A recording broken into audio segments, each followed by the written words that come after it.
So, nach sage und schreibe 5 Tagen hier machen wir uns los von der Casa Gustavo und verabschieden uns. Und jetzt geht's nach San Cristobal und dann geht's weiter.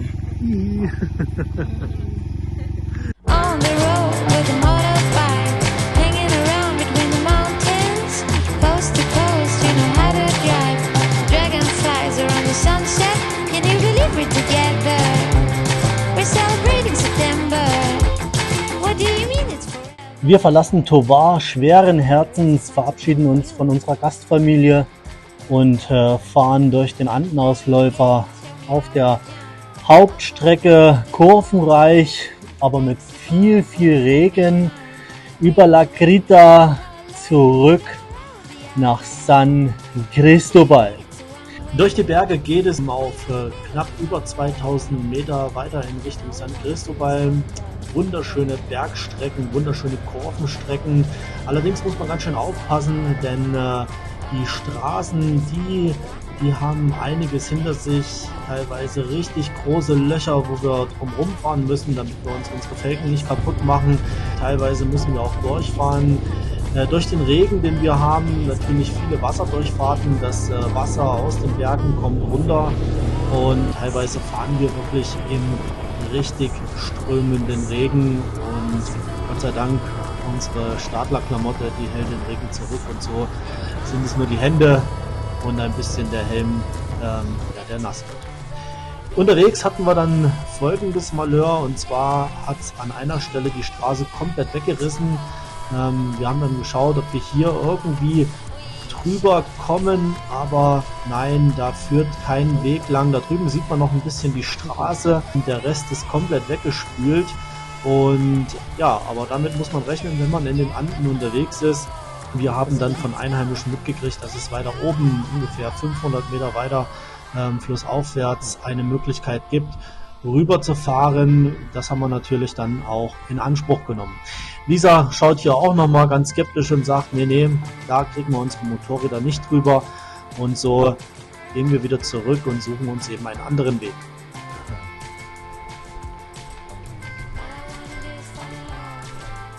Ja, und auch das ist nichts Ungewöhnliches, die LKWs sind vollkommen überladen, und hier haben wir schon echt gedacht, der LKW kippt gleich um, als er diese Furt, diese Flussdurchfahrt durchquert hat. Aber es ist alles gut gegangen, alles ist drauf geblieben, und so können wir dann weiterfahren. Ja, und hier nochmal ein gutes Beispiel für tiefe Löcher mitten auf der Straße. Da möchte man mit dem Motorrad nicht drinnen landen. Zurück in San Cristobal sind wir wieder in der Posada Bolivar untergekommen. Hier waren wir auch schon bei unserer ersten Einreise in Venezuela. Ja, wir bleiben ein paar Tage länger hier, denn wir wollen ein paar Dinge in Kolumbien erledigen, die wir hier drüben einfach nicht machen können, weil die Infrastruktur dafür nicht ausgelegt ist. Zum Beispiel Geld tauschen. Die Familie Bolivar ist absolut Motorradbegeistert, absolut BMW-lastig. Ja, wir freuen uns einfach hier zu sein, ein paar Dinge noch an den Motorrädern zu schrauben. Wir werden herzlich begrüßt von allen. Ja, genießen einfach die Zeit, die wir hier verbringen können. Die Zimmer sind absolut top ausgestattet. Es gibt ein Bett, es gibt einen Kühlschrank, es gibt eine Klimaanlage, ein Bad natürlich. Und hier haben wir die Möglichkeit, uns auszuruhen und natürlich unsere Klamotten, die auf der Fahrt hierher so nass geworden sind, in der mittlerweile herausgekommenen Sonne zu trocknen. Wir verlassen Venezuela am frühen Morgen, um nach Cúcuta zu fahren. Dummerweise haben wir uns nochmal ein- und wieder ausgestempelt, also quasi den ganzen Behördengang der Grenzen mitgemacht. Im Nachhinein festgestellt, das brauchen wir eigentlich gar nicht, weil Cúcuta zu einer Freihandelszone gehört. Nun gut, in Kolumbien haben wir vor, Geld zu tauschen und natürlich gutes Benzin zu tanken. Mit Verlassen von Venezuela und der Einreise in Kolumbien begeben wir uns wieder in eine andere Welt. Hier ist ständig Verkehr. Hier fahren ganz viele Autos umher. Das hat natürlich was damit zu tun, dass hier Benzin keine Mangelware ist. Es gibt keine lästigen Stromausfälle. In Venezuela gibt es am Tag mindestens 6 Stunden lang keinen Strom.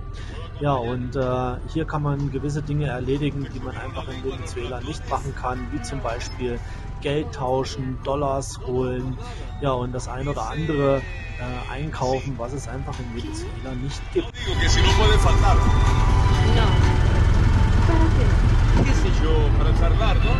Y dice, y así fuimos caminando por la calle Santa Fe. Muchas gracias, Dios les bendiga. Feliz día, señor. Ja, auf der Fahrt heute nach Kolumbien hat Sky ein kleines bisschen rumgezickt. Die Öldruckkontrollleuchte ist angegangen und das macht uns schon ein bisschen Gedanken, weil wenn der Öldruck fehlt, dann kann es sein, dass es auch einen Motorschaden geben kann. Deswegen sind wir jetzt hier in der Werkstatt in Cúcuta und lassen den Öldruck mal auslesen, beziehungsweise die Daten mal auslesen, ob vielleicht der Öldrucksensor defekt ist. Ja, die Liebe Sky ist jetzt mal ans Netz angeschlossen. Hier unter der Sitzbank ist der Stecker, wo man das Motorrad auslesen kann. Und jetzt, jawohl, hier ist der Computer dazu und da werden quasi jetzt die Daten ausgelesen. Ob der Sky irgendwas fehlt, ob irgendwelche Fehlermeldungen gewesen sind, das kann man alles darüber sehen.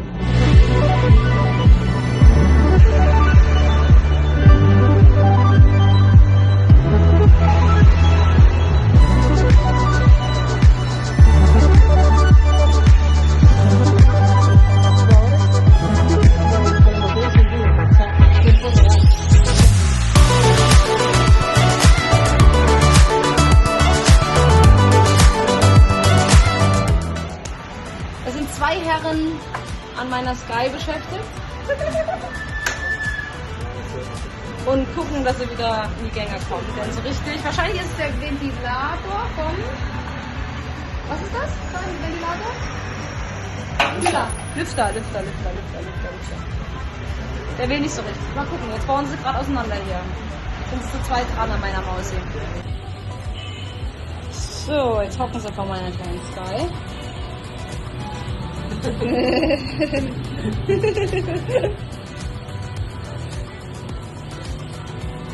So, die Jungs schauen sich YouTube-Videos an, weil sie nicht wissen, wie die Sicherung ist.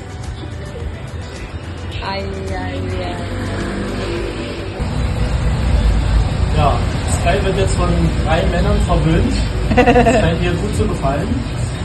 Dos muchachos, una mujer. 3 Muchachos.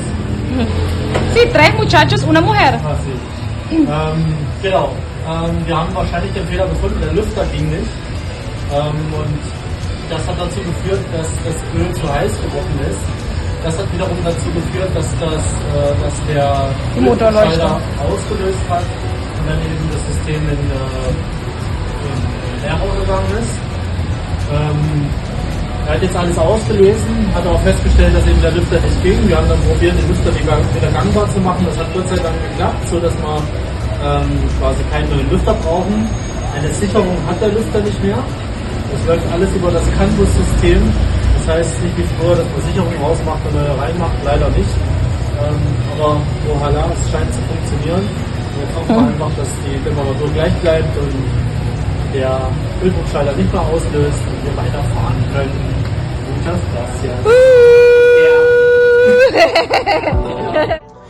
Am Abend wurden wir dann von der Motorradgruppe MAC, die in Cúcuta ansässig ist, eingeladen und wir haben uns dann getroffen und haben tolle Gespräche zusammengeführt. Wir haben über Reisen gesprochen, denn auch die Kolumbianer sind ein sehr, sehr reisefreudiges Motorradvolk.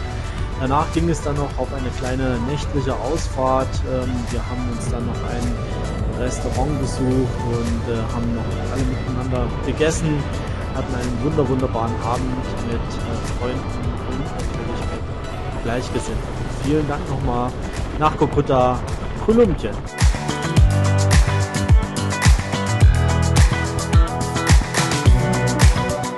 Die Motorräder haben wieder frisches kolumbianisches Benzin. Unsere Reisekasse ist wieder etwas aufgebessert. Wir haben noch ein paar Wege in Kolumbien erledigt und so fahren wir wieder zurück nach Venezuela. Für uns ist es ein kleines bisschen ja, wie nach Hause kommen, denn es gefällt uns unwahrscheinlich gut in diesem Land. Ja, und auch die Gefährte, die man hier sieht, sind von einer anderen Welt.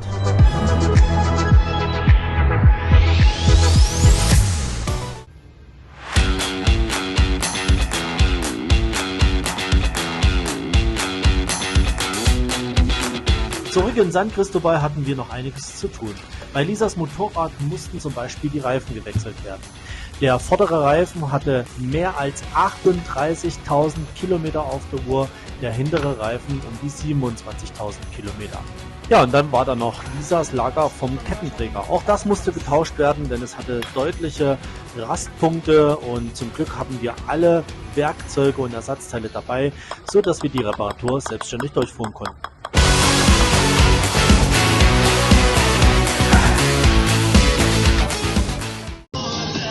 So, heute gibt es ein bisschen deutsche Party.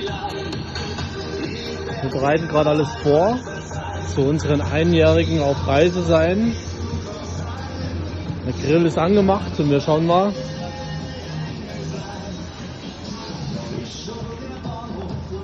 Wird schon richtig eingeheizt. Jawohl, die Kohle brennt.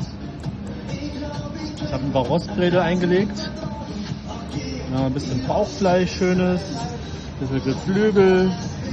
Gibt ein paar Würste. Kannst du nicht vergleichen mit Bratwürsten, aber naja, wir schauen mal, wie sie schmecken.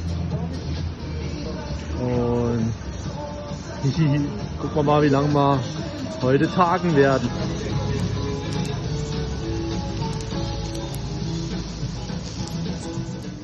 Unserer Einladung zum einjährigen Reisejubiläum sind einige gefolgt und so hatten wir einen wunderbaren Abend mit guter deutscher Bierzeltmusik.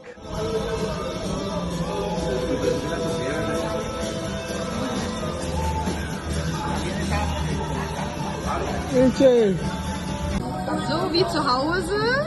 Naja, ist nicht ganz das deutsche Bier. Der Micha brät. Und hier sitzen sie alle und essen. Rico?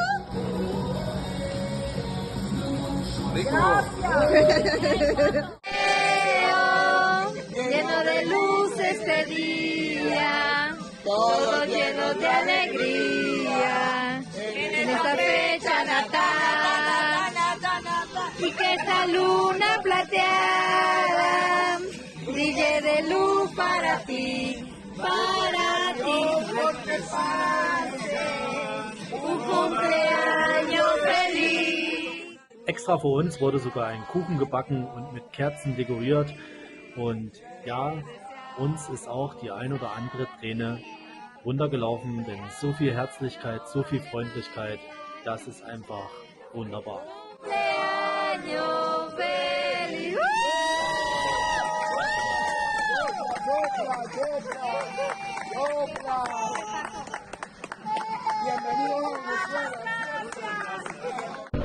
On the road with a motorbike, hanging around between the mountains. Nach der tollen Party am Samstag haben wir uns für den Sonntag zum Motorradfahren verabredet. Cesar war unser Guide und hat uns über mehr als 100 Kilometer durch die Region von San Cristobal geführt, mit tollen Strecken durch die Berge, wunderbaren Ausblicken und bei bestem Wetter konnten wir die ganze Region genießen. Cesar, vielen, vielen Dank dafür. Rainbow rain in every color. We go around the island. What do you mean it's a one way? We're in the middle of nowhere, and all we wanna do is fall in love. Yeah. Der Dank geht natürlich auch an alle in Venezuela, die uns geholfen haben, die uns eine Übernachtung gegeben haben, die uns mit Benzin versorgt haben, die Menschen, die uns hier so herzlich willkommen geheißen haben. Und ja, Venezuela ist für uns was ganz Besonderes und wir fühlen uns hier unwahrscheinlich wohl. Muchas gracias, vielen, vielen Dank an alle. We saw outer space.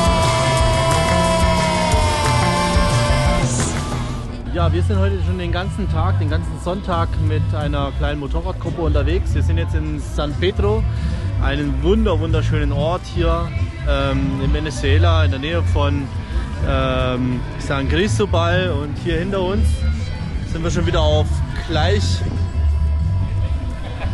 Robando cámara, robando cámara. ¿Le hablo en su idioma o en mi idioma? Ja, heute sind irgendwie alle unterwegs, das Wetter ist super und ja, muy bonito Pablo aquí. Wow.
It's forever.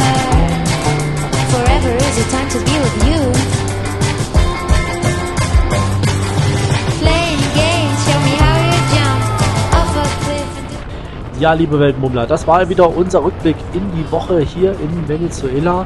Und wir hoffen, wir konnten euch ein kleines bisschen mit auf die Reise nehmen, Venezuela etwas nahe bringen. Wenn es euch gefallen hat, lasst uns einen Daumen nach oben da oder sogar ein Abo. Und wir hören uns und sehen uns dann nächste Woche wieder aufs Neue.